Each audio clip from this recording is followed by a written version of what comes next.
With LeBron and AD, the partnership obviously it drives so much of what you guys do, work habits wise.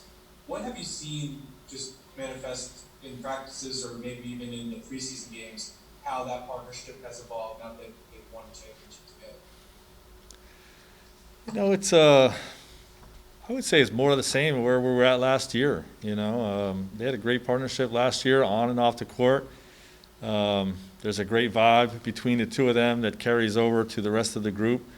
And even though obviously we won a championship together, so that always strengthens a bond like that. But it's very similar to where it was last year.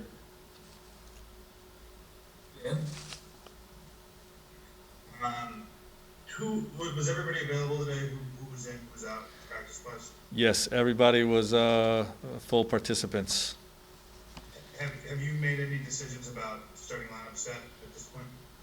Yeah, we're going to hold the starting lineup and reveal it on Tuesday night before the game. If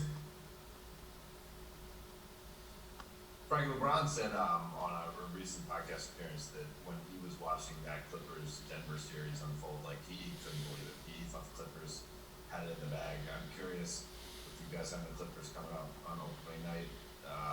What was your view being down there in the bubble and seeing that series as you prepared for either team that you played in the Western Conference Finals? Well, I felt all along it was two elite teams playing against each other. So even though Denver got down 3-1, I didn't feel like they were out of it. And when they came back, I wasn't surprised, and not to say anything about the Clippers, but I just know how good Denver was, and I knew it was going to be really, really hard to put that team away.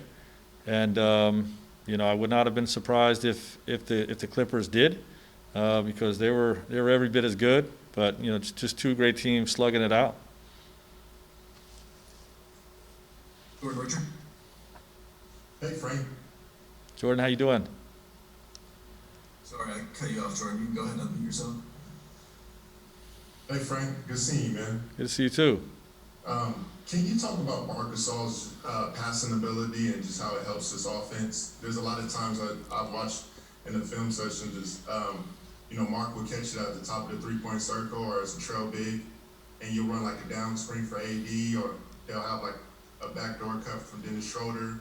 And then just a play that just comes to mind with me is 2 games ago, you told Taylor to set a down screen for Markieff, and he got a layup. Can you just talk about his passing ability and what it brings and how it opens up the offense for this team? Yeah, it's really remarkable that the skill set that Marc has at his size, and the intelligence, the ability to read defense and whatnot. We had him bringing the ball up and handling the ball much like Bam Adebayo and Joker did to us in the playoffs last year. And there's a lot of different things you can do out of that as well. So there's a great deal of versatility that he's going to add to our team. I think when you have somebody that will pass you the ball, if you're aggressive moving without the basketball, I think that encourages everybody to cut harder, to move better without the ball, and we've seen that throughout the preseason.